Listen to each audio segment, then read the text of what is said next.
Hey vinyl community, so the story has a happy ending. I'm sure you guys are all interested to know after my last video, but I did make it back to the record store and I picked up a couple of items, and also Amazon saved the day today because I had a couple of Amazon things that I had ordered, and I'm also going to show a couple things over the weekend that I did pick up on Amazon. So let's start with the record store that I did go back to. Picked up EP from David Lee Roth. This is Crazy from the Heat.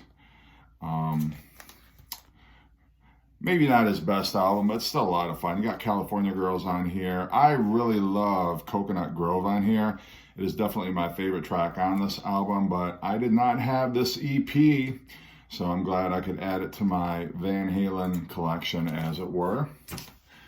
And another record that I picked up is this is the Moody Blues. It is a Moody Blues double, I guess you could call it greatest hits album, but always looking to expand my Moody Blues collection. So now I have most of their studio albums. This, Voices in the Sky, which is the other compilation, but finally found a decent copy of this. I've seen a bunch of beat up copies over the years, but I finally got as close to a pristine copy as you can get of this.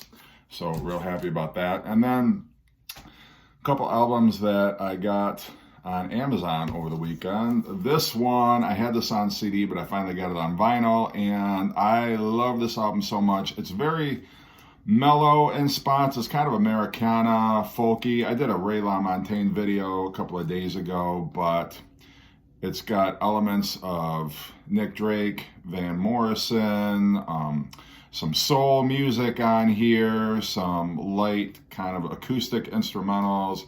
But it's definitely, this is like my Sunday morning go-to album when I don't want anything too heavy, but I just want something that, you know what, it reminds me a little bit of early Elton John too, kind of the Paul Buckmaster string arrangements that he had on his first couple of albums. This is fantastic. I finally have it on vinyl, and now I can play it on my turntable as well as my CD player. And another great Ray LaMontagne album is Supernova. Finally got this on vinyl, had it on CD for the last couple of years, but just been getting into buying more new vinyl lately. I used to just buy stuff from the 70s, 80s, not really much of the 90s, but I'm kind of building my more recent vinyl collection also. But this has got a lot of psychedelic influences on it, and some more kind of like the folky rock that he was used to. But some of the stuff on here reminds me of Syd Barrett era Pink Floyd, which is a very much a stylistic shift from this album. But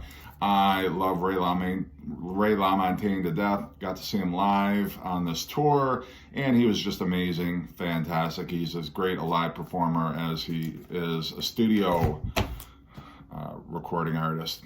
And then I have been upgrading my Kinks collection, my Kinks CDs, and so I bought a couple of deluxe editions lately, and I'll go in chronological order. So the first one I got, this is the deluxe edition of Something Else by the Kinks. It's a 2-disc set, and on side one it's got the regular album in mono, and then there's some bonus tracks. On disc 2, it's the original album in stereo, along with some bonus tracks, some interview snippets, some live stuff on here too. So it's very cool. This has always been one of my favorite Kinks albums, and I'm happy I got it in the deluxe edition. And then their next album that they released from 1968, the Kinks are the Village Green Preservation Society. Now this one is in a book. It's like a book, hardcover book format. You got the 2 CDs here, and then it's like a color book with information and single pictures and track by track information. It's just very cool. I've always loved this album, and I'm glad I upgraded to the double disc collection. This has got on disc 1 the studio album, a 2018 remaster, and it has also some bonus tracks, some single mixes, and a couple of stereo mixes. And then disc 2 has the album in mono, 2018 remaster, along with some other mono mixes and some other rare tracks, alternate takes, and whatnot. So just a very cool way to have this album. Then the next album, chronologically, this is the deluxe edition of Arthur, or The Decline and Fall of the British Empire. This is also a double disc set. It's got both the stereo and the mono mix, and it has bonus tracks, some BBC recordings, alternate takes, whatnot, but very cool addition to my collection. And then the last one that I have, this is their 1970 album, Lola, or the Power Man. I always get the title mixed up. Lola versus Power Man and the Money Go Round. This also is in hard book style. It's got 2 discs here, and then you've got the booklet with color pictures, track by track, commentary on each of the studio album songs, and then, you know, other pictures and whatnot. So it's very cool. Disc 1 is the original album, the Stereo 2020 remaster. So this just came out last year. It's got some alternate versions of Lola, 8-Man, Rats, Power Man. Disc 2 has alternate versions and mixes.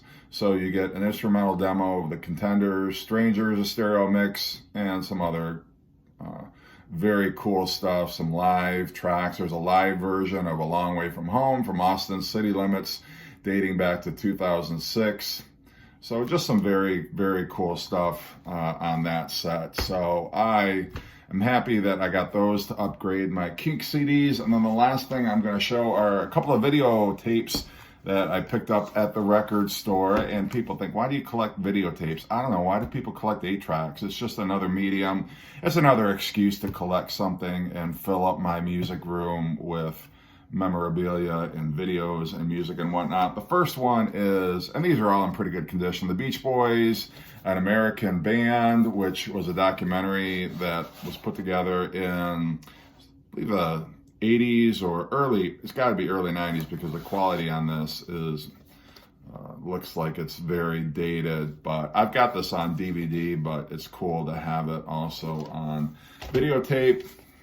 Got Led Zeppelin, The Song Remains the Same, on videotape. The Last Waltz, which was only $1. This is, of course, the band's final concert. It was directed by Martin Scorsese. And I also have this on DVD, but it's kind of cool to have the video VHS copy as well. And then the Rolling Stones Live at the Max.